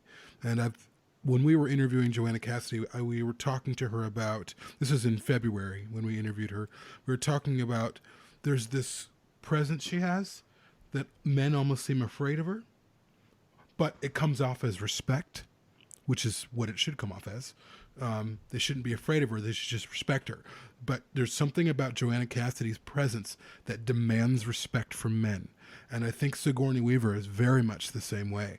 There's something about her presence, even though I've never met her, but you can see it all over the screen where she commands attention. She commands respect. And I think part of what we're seeing with Ripley is this demand for respect. And one of the great things I was thinking about when you were talking, Patrick, is of everything that she's gone through in Aliens, they're gaslighting her for the first, 15 minutes of the film. She's in the boardroom, they're talking to her, they're essentially telling her, or they're essentially suggesting that we think you're crazy. We don't think that this stuff is real. So, and you can see her realize that. You can see her make mention of that. Like, I can see what's going on here, but I'm telling you those things exist. You can see her, wake up screaming in the middle of the night from her nightmares, and you can see the self-doubt that they're sowing in her. And she overcomes that gaslighting to then be not a hero. She's a hero to us because that's how we see her. But for her, she's doing the right thing. And I think part of her brilliance is that doing the right thing is heroic. It just is. We live in the world where people are scared to do the right thing. They're scared to speak up. They're scared to fight for other people. They're scared to make a scene because it might, because someone needs to be saved. They're scared because maybe it puts their own life at risk. Time and time again, Ripley is doing, that's what whistleblowers do. They do the right thing regardless of the consequences. And it's terrifying. It's terrifying to do it because oftentimes, even as much as Alien Resurrection doesn't exist for me as a story, when they bring her back, she's under the same doubt she was in Aliens. Yeah, she was crazy. She was doing things that harmed Wayland Yutani. We don't want her doing those things again. Like, she's met with the same doubt from the men in power because she did the right thing. The initial iteration, the original Ripley, resounded so loudly that they're terrified that the clone would take on those same characteristics. And largely the clone doesn't. The clone doesn't give a shit, which makes it not Ripley, of course. But I just think Ripley doing the right thing was heroic, and we don't live in a world where we talk about people doing the right thing. We talk about Martin Luther King or people from history, human history, doing the right thing, and how amazing that was. And yes, they're awesome, and blah blah blah blah. When it comes down to it, we're terrified to do the right thing. Even speaking up for people speaking up for their children on their behalf of their child. Oh, I'm not sure. And but Ripley does it. Not a lot of people do it. And I feel like that's why she spoke so loudly to me.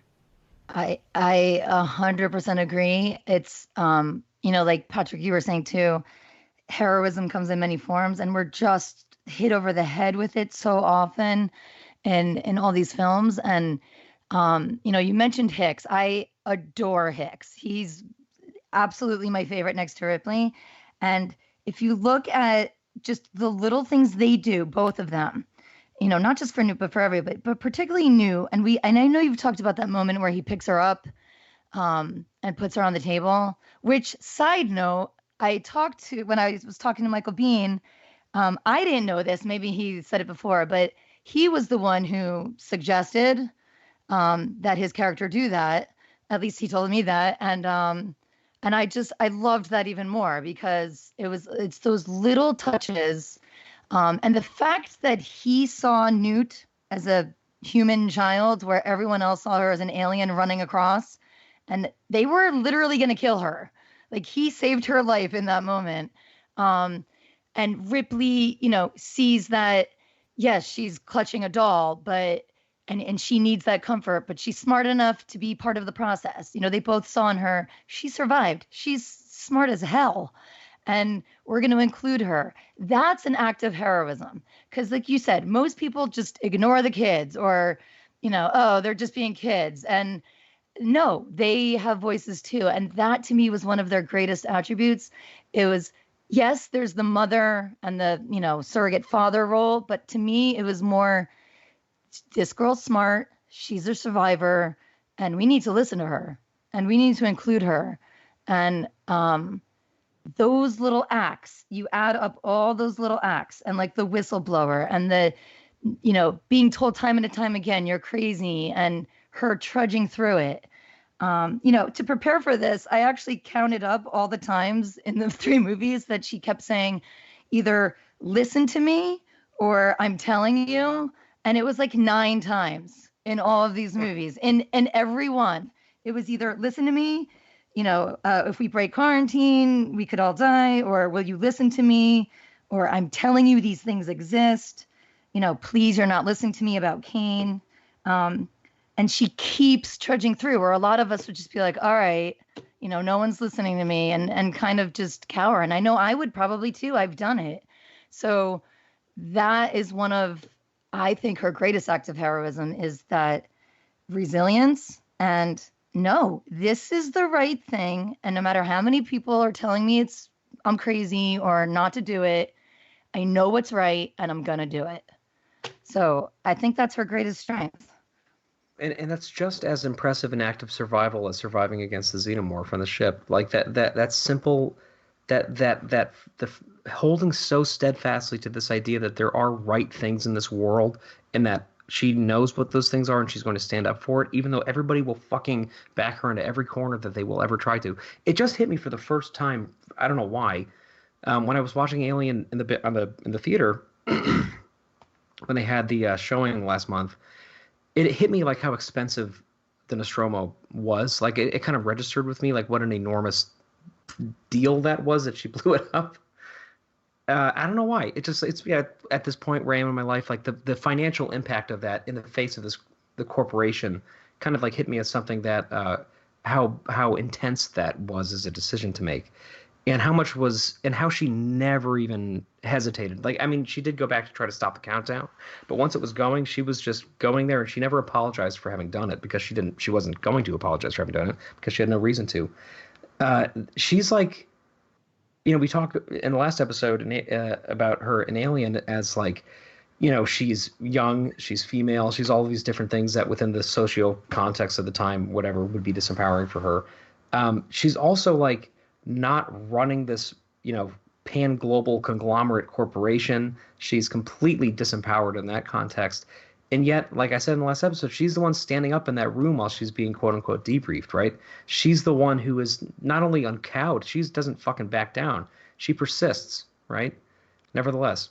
And I think that's a very important thing with her character. And Andy, I'm so glad that you brought that up. I want to say two really quick things following on your comment quick. I know we're running late, but just briefly, 3 separate people wrote in after that episode about Hicks putting Newt on the table. 3 people, including one of the people I've already mentioned on this episode. He'll have to see if he can find out who he is. As saying that moment stuck out to them too, and that was something that they've always, like, every time they see the movie, they like get this little flutter in their heart. There is something so amazing about this moment that's not even scripted, right? Like you're saying, like that was just, he just lifted her and put her up on the table. But there's so much communicated in that very simple little gesture about the nature of heroism, like you're saying, that speaks to people. And I mean, I never get, the only write-ins that I get for the most part are people complaining about me liking Covenant. Like, people don't write in that much specifically to me. But this one, people still bring it up when they hear that on episodes, and it's amazing that has really resonated for people that much. The last thing I'll say, going back to the conversation about gender, not reopening this whole thing up, because we don't need to, because whatever. But I think one of the great strengths of Hicks' character, which we've talked about in 40 Miles Bad Road, is also one of the great strengths of Ripley's character, in that he exhibits like all of these traits that sort of transcend gender expectations of people, right? That he's very maternal in a lot of ways, traditionally speaking, with Newt, that he, that he's a protector and that he's a provider, but he's also very nurturing and very quiet and very quick to be supportive and doing all these things that, in a lot of movies a female character would be doing. And I think that's part of why he is almost as fascinating as Ripley is, because they both just sort of exhibit all of these human traits that are often like completely glossed over in the nature in the service of exposition or in the service of conforming to gender stereotypes. And I think that's probably part of why Hicks speaks to us so strongly too, is that he's very clearly not just a sort of a grunt, right? He's not just a man in a suit shooting things. He's a lot more than that. And when he needs to stay on the ship, he does. His masculinity is not marred by her being the one to go. Yeah. I need to do this, and he's like, "Yup, we're not going anywhere." Like I love that moment too, and especially for a movie that came out when it did. It is just so great to see an action star act the way he does with that moment with Newt, with staying and being the supportive role rather than the macho man. Like that is really special. Like he's a very special character. And I'll call myself out and admit that I've never talked about Hicks being agendered before. So that's an interesting thing to think about, Well, what's interesting about that, I know, whatever, we're going down a rabbit hole a little bit, but that's okay. What's interesting is the first time that Vasquez and Frost see Ripley walking to her locker, they go, "Hey, who's Snow White? Look, who's Snow White?" They call her a princess. Like, who's this princess aboard? And they're almost the male gaze at her to some degree, which is interesting. And Vasquez is stereotypically masculine in many ways. She doesn't show any connection to Newt. But Hicks is not that way. Hicks shows connection to Newt. He's soft in the most beautiful definition of the word. That's what Hicks is. He's soft, as he should be. But maybe not as a Marine should be, because maybe Marines shouldn't be soft. He falls asleep on the ship. They say, "Someone wake up Hicks." He's not at all stereotypically male. And I'm sure that was on purpose. Yeah, very. And he's a human, and that's why he's so fascinating, because he's not a grunt. He's not a typical Marine. He's a complex human, and that's why we are talking about him right now. Correct. And I think he is so loved among just on the internet with that picture going around, the love for his character across all types of people. I think that's why we love Ripley. To go back to the initial question, why does she resonate with everybody? It's the same way he does. They're not the most masculinized or feminized, stereotypical version of a human. They are just good people who go through this world, take the shit that is thrown at them, and remain and retain their humanity. And I think that's, like we were saying, that's the most heroic thing, is to retain that humanity, because we know so many things can strip you of that in this world. So I love Hicks. I could go on like a whole nother episode just of Hicks. But no, I think I love that we're talking about both of them together, because I think, they just kind of reflected off of each other, this beautiful dynamic.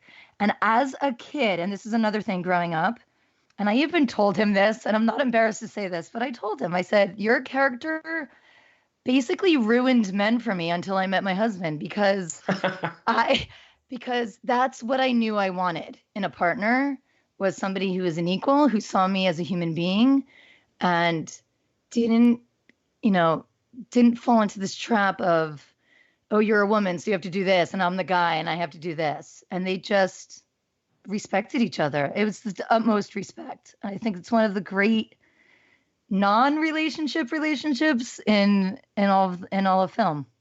Ripley. I don't want to hear about it, Bishop.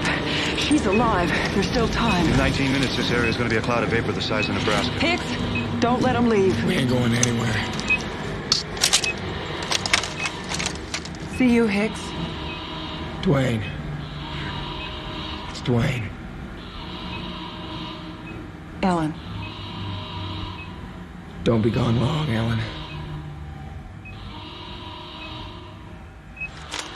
And the fact that it's a non-relationship is very important, I think, right? The Right. fact that it never has to become that. That it's never that there's no big sex scene. I mean, I think part of why Terminator is a weaker movie than Terminator 2, and I know this is controversial, we're not going to talk about it, but is for me like the sex scene. I'm like, okay, like he traveled across time for her, I get it. Like there's something about the fact that in Aliens that the movie doesn't rely on that. It doesn't rely on the thrust of a romantic narrative. It's just about this idea of a real connection between people. Because sometimes that is really, it's not enough. Sometimes that is the most important thing, is that human connection.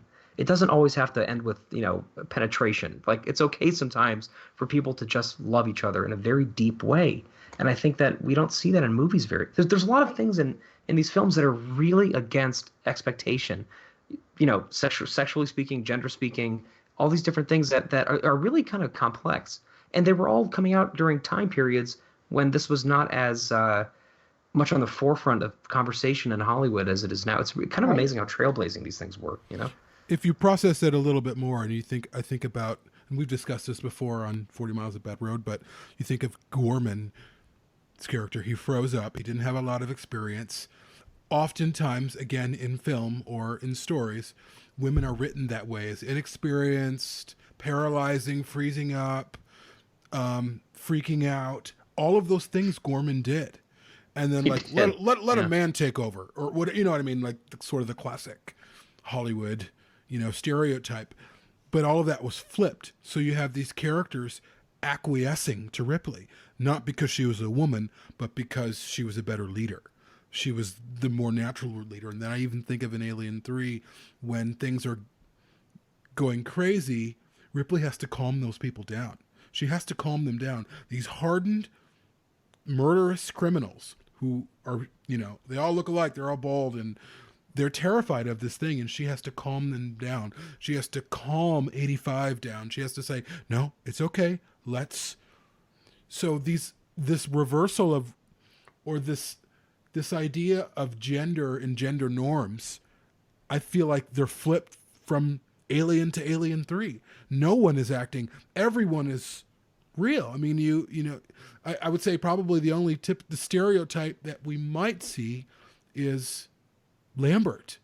But she's balanced by Ripley. You have one person freaking out, but then you see again Alien 3 or in Aliens, these male characters like Hudson freaking the fuck out because they're trapped on LV-426 and how long is it going to be? And he's freaking out. And Ripley has to talk him down and bring him back. And she has to do it again and again and again with these male characters. And again, that's amazing to see. All of it without commentary. She talks down men over and over and over and over in every film. Hold on, Parker, shut up. Listen to me. Come on. This little girl survived longer than that. It's okay. Get your shit together. Listen to me. Film after film after film. The only film she doesn't do it in is Resurrection, but she's not Ripley. And I think the original topic, or maybe starting point in terms of the question of gender or being agendered, or is really a question for all the films. But I think it isn't a question for all the films. These are just people in extraordinary circumstances, and they're all reacting. And Ripley is written and acted in a way where she is the better angel of our nature. That's who she is. She is how we all should behave. But she's also human because she is afraid. She's terrified. She's crying. She's experiencing loss. All of those things, but she pushes on and she pushes on and she pushes on when many of us wouldn't. When the men just fall away. Like I think of even, this is a funny connection, but I think of the movie Steel Magnolias. I don't know if you guys have ever seen that. The original from '88. And they're You've been bringing the movie up a lot lately. No, I haven't. When did I bring it up? Yes, you brought it up like 2 weeks ago. Yes, you did. I didn't. Oh, anyways. It's a good movie. Keep going. In the movie, towards the end, after, what's her name's character? Julie Louisa? Roberts. Oh. No. Julie Roberts' character dies and all the women are or at Spoiler the funeral, whatever. It's from 1988. And one of the characters, I think it's Julia Roberts' mother, played by Sally Field. Sally Field, is talking about I her was gonna say husband. Jack Nicholson. Her husband couldn't take it. Her husband left, and all who were remaining were the women. And I'm not saying this. I'm not trying to make commentary on women are stronger, but what I'm saying is the structure that we have in our head, this archetype, and the what's the word I'm looking for? Where something is built around you. What's that? Construct. The construct of gender is bullshit. It is. It's bullshit. We're all the same people. There are some physical differences. There are some differences between us as species, for sure, as male and female or whatever. But the construct in terms of existing, of how we exist, does not exist. We are all the same people. And some of us might get freaked out, and some that could be men, that could be women.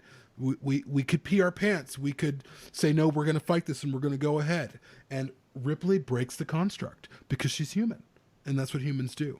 Yeah, it's like when men like, are like, again, and I'm not like targeting all men, but like when some men say, oh, women are the emotional ones, and they are like ranting or screaming as they're saying it. It's like, yeah, anger and like all these things you're experiencing are, I hate to tell you, but they're emotions.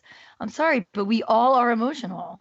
And, that whole like, oh, women are emotional is just bullshit. It's complete bullshit. If you are a human being who is normal, like who has actual normal emotions and doesn't suppress them, then it doesn't matter what gender you are. We're all going to go through that. And I think in Alien 3, the tragedy of Ripley in Alien 3 is in the first, 20 minutes, 25, 30 minutes of the film. You see her, she's got her hair, she's looking at Newt, she's in the morgue. You see the pain all over her face, and then she goes through this tragedy. She loses it. She then turns stoic. She then completely retreats into herself. And it's almost like she loses emotion. She does not care. And that's the tragedy of Ripley, is she stops caring. She stops even surviving. She doesn't even want to survive. She wants to die. And that's, to me, why Alien 3 is so tragic, is because she ceases to become the Ripley that we know and love, and she just doesn't care. She becomes, she just becomes this like tragic character that's just another head in another bald head in the sea of bald heads. It's funny. I mean, we're talking and I keep thinking about like Ripley, and we've mentioned this before, but the alien in the room isn't just the alien, the xenomorph, it's the company. That's who Ripley is fighting as well. And in Alien 3, it all comes full circle. These people want this thing. They don't give one shit about you. That's who they're fighting. Yes, the aliens, they got to deal with it, but the real alien, the real threat are the other humans. And that's who Ripley has to fight. And I don't think people talk about that enough. But I think if the movie ended with that, then I think that would be one thing. But I think that the fact that she still, even within that context, has this redemptive arc where she ends with an act of power is why, to me, that movie is not that hard to watch, because I know that we're going to get there. That all the pain will have been worth it because she redeems it in the end. So it's like taking me to a very low place to break through to the side into a brightness that makes it worth it almost. I don't feel like it's worth it for me. I mean, not to say that it isn't worth it, but I think for me, as I'm losing her, and I don't want to lose her. And that's part of it. Like, oh yeah, she stands up and does the right thing, but we lose her in the process. So now who do we have? No one. And so that's more of a personal thing, more than a story thing or a, I mean, it's logical. It completely works. You're absolutely right. But for me, it's more of a selfish thing where I'm just like, yeah, I lost her, but we all lost her. Now who do we have to fight? Nobody. Morse. Well, yeah, but I think the point is that now we have ourselves. Like to me, when I watch that, it's Batty, saving Deckard's life at the end of Blade Runner, right? Mm-hmm. She is imparting with her final breath hope for us all. Mm-hmm. She's saying that no matter what happens to us in this life, there is some hope and there is some redemption. That there is something we can do to make it through to the other side. we have to wrap because it's midnight here. But before we do, I want to give a quick plug to The Mandalorian, which is an incredible show. I almost brought that up like 4 times. And I just want to, I want to bring up as a brief thing why it's something that Micah and I have just talked about so much, is that The Mandalorian as a character consistently does these things that both Hicks and Ripley do, which is that he acts in non-traditional Ridley, our space mom Ridley Scott, in these non-traditionally gender normative ways, that he's like so happy to ask for help, that he's so fair and so kind and so nurturing with Yiddle. All of these things. I don't know if he's that happy to ask for help and fair and nurturing and kind. I think there's something speaking to him. Episode 3. Yes, but I feel like he was doing the right thing and rescuing it, but he's still sort of hands off. He still sort of doesn't know how to respond. But I agree with your sentiments. I think he's not doing gender normative he's not starting things. from the point where he's just this like happy parent. I mean, he's starting from he's a fucking bounty hunter from a race of religious warriors. I mean, like, this is pretty amazing. But in the midst of that, the first thing we see him doing is accepting help from somebody and asking multiple times to remunerate that person in exchange to say, thank you for helping me. And this is in the context of basically a space Western. This is Clint Eastwood's character, right? This is John Wayne. This is like the land of the classic male archetypes that are so tired and so boring. This is the story where this character should, quote unquote, 20 minutes into the movie, be taught a lesson about what it means to like be a real man, which is to like a real man ask for help. But the reality, he knows that, like, he's just navigating the world and he's seeking out companionship and help, and he's repaying people and acting in ways that are non-traditionally gender normative, especially vis-a-vis the genre that this thing is set in.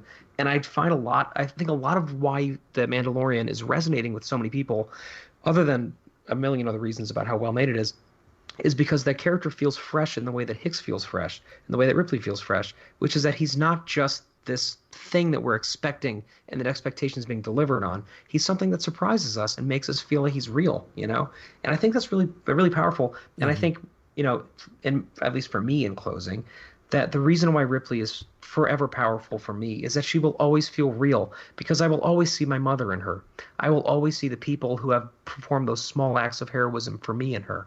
I will always see myself as a parent and as a friend in her, and as a husband. I will always see the real human experience in totality, not hampered by any particular agenda or any particular creed or any particular belief system, as a universal expression of what it means to be a person. I will see myself in that, wrapped up in her, and she is a part of my fundamental identity, and she has been for my entire life since literally I can remember, since I was in second grade. And I think that my parting thought tonight, and my parting thought in this 2-part Ripley episode, is just how lucky I personally feel in a deep way to have her indistinguishable from myself in my heart. Like, I know that she's separate from me, obviously, but I don't remember myself before I had her as a role model. That's what I'm looking for, right? She lives I don't with remember. you. Yes. I don't remember what it was like to not have her as my hero, because I can't remember that far back. And I'm so lucky. I'm so lucky that she's just wrapped up in my concept of heroism, in my concept of what a good person can be. And so many of us have that gift. And that is thanks to these people who made this movie, to this woman who played this indelible character, and to this fandom that has sustained this and has fanned the flames for decades now, so that we all remember this incredible presence in our lives, day in and day out. I actually wrote down as the first note, I was taking a lot of notes to prepare, and the very first thing I wrote down is, she's been in my life so long, I can't remember anything else. Yeah. And I don't want to. I mean, obviously, I love my mother too. Like we were saying, I have all these people in my life, and I think she's a reflection of all the best things that I love about the people that I love and that I want to love in myself, and I aspire to want to be, to love about myself. And, I find myself asking, without actually asking, like, what would Ripley do in this situation? Like, maybe not overtly, maybe not even consciously, but it's there. It's, something's not going on here. I need to speak up. Or, my daughter is crying and I need to comfort her. All those little things. And it's not, it's not just, I'm thinking of Ripley. It's just, I'm thinking of what would a good human being do in this moment. And it just so happens that it's probably something that she would do. And like you said, she's an absolute gift. She's, the impact that she has had and that character in the movies, but specifically her, I don't know can ever be measured. And I just think it's so profound, and it's a testament to what art and movies and storytelling and characters can do, and just showing a reflection of who we want to be and who we need to be. And I will forever love her. I think we need some bracelets. Yes. We do, right? I think so. That's awesome. Merchandise. Totally. Yeah. And with that, what a fantastic episode. It's probably one of the best episodes we've recorded in a long, long time. Thank you guys so much for coming on. Micah, Andy, oh my God. Really great episode. I mean, I could talk about Ripley all day, every day. So yeah. Thank you for having me. Yeah, thank you so much. I was thrilled when you asked, and it's exceeded all expectations. I love talking about her and with you guys. Awesome. So thank you. Thank you. Hopefully the first of many times. Thank you guys very much. All right. Thank you guys. We'll talk to you later. Have a good night. Captain Dallas and dead. Cargo and ship destroyed. I should reach the frontier in about 6 weeks. With a little luck, the network will pick me up. This is Ripley, last survivor of the Nostromo. Signing off.